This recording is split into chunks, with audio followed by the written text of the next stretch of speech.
आप देख रहे हैं बेसिक की खबरें। बेसिक की खबरों में आप सभी का एक बार फिर से स्वागत करते हैं। साथियों, आज की वीडियो में हम बात करेंगे समायोजन के तीसरे चरण में हुई अनियमितताओं के खिलाफ शिक्षक कोर्ट गए हैं। उसमें आज 9 जनवरी 2026 को कोर्ट में सुनवाई हुई। क्या उसका डिसीजन निकला, क्या हुआ, पूरी विस्तार से बात करेंगे। लेकिन उससे पहले आपको संक्षेप में केस के बारे में बता देते हैं। संक्षेप में इसलिए बता रहे हैं क्योंकि हमने कल भी केस के बारे में बताया था, लेकिन हो सकता है कुछ साथी ऐसे हैं जिन्होंने कल वीडियो नहीं देखी हो, तो वो केस के बारे में थोड़ा समझ लेते हैं। केस जो है फ्लैश केस है। ये जो हमारा लखनऊ हाई कोर्ट में जो केस की सुनवाई हुई है, इसके पिटिशनर हैं आपके मिथिलेश मानी और 84 अदर लोग। इनके एडवोकेट थे कीर्तिवीर सिंह जी, अभिषेक सिंह और सीनियर अधिवक्ता जो हमारे परिहार साहब हैं, वो इन तीनों ने मिलकर ये केस की सुनवाई उन्होंने करवाई है। रेस्पोंडेंट है इसके अंदर उत्तर प्रदेश के जो एडिशनल चीफ हैं, वो एजुकेशन बेसिक एजुकेशन बेसिक शिक्षा परिषद के।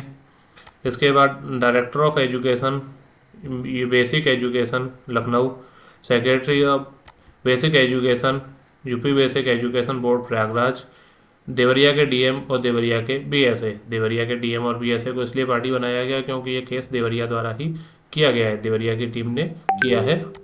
साथियों, अब बात कर लेते हैं विस्तार से कि आज सुनवाई हुई, क्या हुआ, किस तरीके से हुआ, पूरी बात है।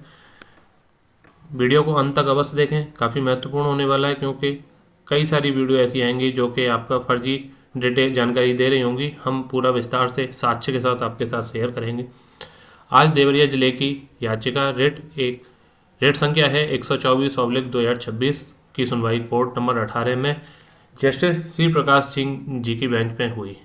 जो यह केस है, इसका हमारा केस नंबर है वो है आपका 124/2026।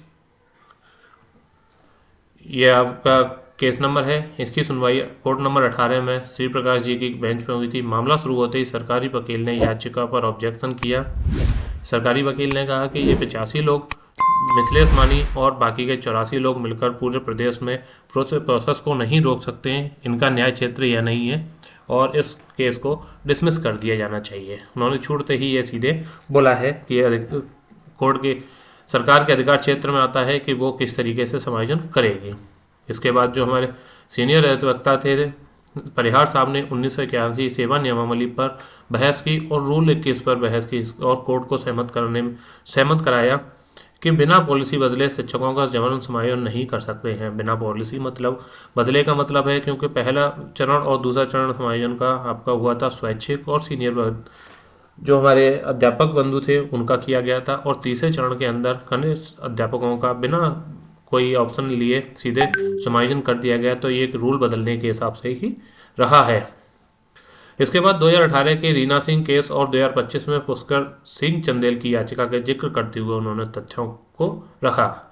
उन्होंने 2018 में रीना सिंह का केस था और 2024 के अंदर पुष्कर सिंह चंदेल का केस था। वो भी इसी तरीके के केस थे। उन्होंने उनको भी लिंक किया और सारे तथ्य सामने रखे। इसी सत्र में 2 बार स्वैच्छिक समायोजन के पश्चात इसी सत्र में समायोजित हुए शिक्षकों को दोबारा समायोजन करना गलत है। चूंकि 2 बार समायोजन एक ही सत्र के अंदर हुआ है, ऐसा नहीं है कि अलग अलग सत्र में हुआ होता तो अलग बात थी, लेकिन एक ही सत्र में 2 बार हो चुका है। उसके बाद तीसरी बार फिर से समायोजन कर दिया गया और तीसरी बार जो समायोजन किया गया वो अलग अलग नियमों के हिसाब से कर दिया गया है, जो कि गलत है। 2024 के शासनादेश जो रद्द हुआ था उस पर भी बहस हुई कि 2024 में जो शासनादेश था वो क्यों रद्द हुआ, उस पर भी पूरी अच्छे से बहस हुई। इसके बाद यूडाइस पर छात्र संख्या और आरटीई के बिंदुओं को रखा, जिसमें यह चर्चा हुई कि यदि कनिष्ठ का समायोजन किया जाएगा तो सदैव कनिष्ठ ही रहेगा। बिल्कुल सही पॉइंट है। उन्होंने बोला कि जो कनिष्ठ का समायोजन कर दिया जाएगा तो अपने विद्यालय के अंदर हमेशा ही कनिष्ठ रहेगा, क्योंकि वो कनिष्ठ था। दूसरे विद्यालय में जाएगा, नए विद्यालय में, वहाँ भी कनिष्ठ रहेगा। फिर पता चलेगा समायोजन कनिष्ठ का हो रहा है तो फिर सब कनिष्ठ हो जाएगा, मतलब वो कभी सीनियर हो ही नहीं पाएगा बेचारा पूरी सेवावधि के अंदर। और जो आरटीई एक्ट था, यूडाइस पर छात्र संख्या थी, इस पर भी बहस हुई कि यूडाइस पर छात्र संख्या हमारी अलग दिख रही है और जो प्रेरणा पोर्टल है वहाँ पर अलग है, क्योंकि ये हम पहले बता चुके थे।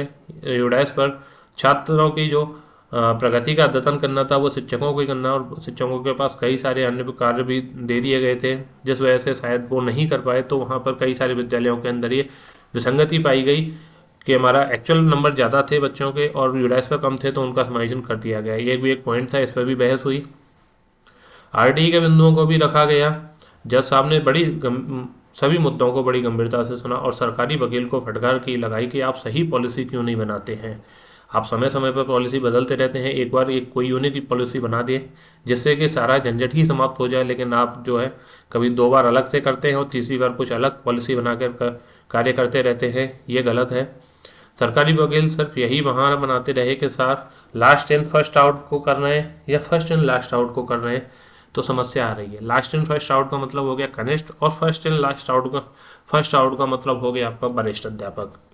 लास्ट इन लास्ट आउट मतलब सबसे लास्ट में विद्यालय ज्वाइन किया और सबसे फर्स्ट में उनको निकाल दिया, और फर्स्ट इन फर्स्ट आउट मतलब सबसे पहले विद्यालय ज्वाइन किया, और तो सबसे पहले विद्यालय ज्वाइन करने वाला वरिष्ठ होता है, उनको निकाल रहे हैं, तब भी दिक्कत आ रही है।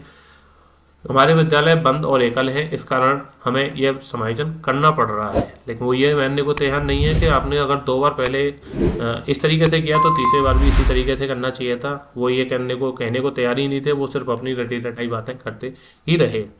इसी प्रकार लगभग 45 मिनट की बहस के बाद जज साहब ने मंगलवार को पुनः मामला लगाया है। साथियों, केस डिसमिस नहीं हुआ है। मंगलवार को 13 जनवरी को फिर से इस पर सुनवाई होगी। जज साहब ने 13 जनवरी की डेट फिर से दे दी गई है और कहा है कि 13 जनवरी को फिर से सुनवाई होगी, और दोनों पार्टियों से चार्ट तैयार करके लाने को कहा है। जज साहब ने कहा है कि अपना अपना चार्ट तैयार करके लाइए, कितने लोगों का समायोजन हुआ है, क्या क्या चीज़ें हैं, क्या गलती हैं हुई हैं, वो सारी चीज़ें के बारे में आप हमें लेकर आए। हमारे अधिवक्ताओं द्वारा स्टेटस को का निवेदन किया है, जिस पर जज साहब ने कहा इनकी भी मेरिट सुनकर डिसाइड करेंगे। उन्होंने कहा है जज साहब ने कि हम सरकारी वकील की भी मेरिट सुनने के बाद ही के इसका स्टेटस अपडेट करेंगे। इस मामले में परिहार साहब को अधिवक्ता अभिषेक सिंह और कीर्तिवीर सिंह द्वारा असिस्ट किया गया। परिहार साहब के साथ वक्फ बोर्ड में उनके भतीजे अभिषेक सिंह और कीर्तिवीर सिंह दोनों मौजूद थे। साथियों, अंत में आप सभी जिले के लोगों से अपील है कि आप सभी हर जिले की याचिकाएं लेकर आएँ, जिससे कि कोर्ट को बताया जा सके कि यह समस्या पूरे प्रदेश में हो रही है, क्योंकि पूरे प्रदेश में इसी तरह की मनमानी की गई थी। आप एक बार फिर से याचिका संख्या अवश्य नोट कर लें। 124/2026 ये हमारा कोर्ट जो आज देवरिया टीम द्वारा हुई थी याचिका, उसकी याचिका संख्या है। साथियों, हम वीडियो के अंत में टीम देवरिया के जो आशुतोष चतुर्वेदी जी हैं उनका नंबर डाल देंगे डिस्क्रिप्शन में। आप उनसे कांटेक्ट करके व्हाट्सएप वगैरह पर आप वहां से उनका अपने जो केस हैं उसके बारे में स्ट्रांगली जानकारी ले सकते हैं। साथियों, ये थी हमारी आज की वीडियो। उम्मीद करते हैं आपको वीडियो अच्छी लगी हो और कुछ जानकारी सही मिली हो, तो कृपया चैनल को सब्सक्राइब करके वीडियो को लाइक शेयर और कमेंट करना ना भूलें। मिलते हैं फिर अगली वीडियो में, तब तक के लिए धन्यवाद।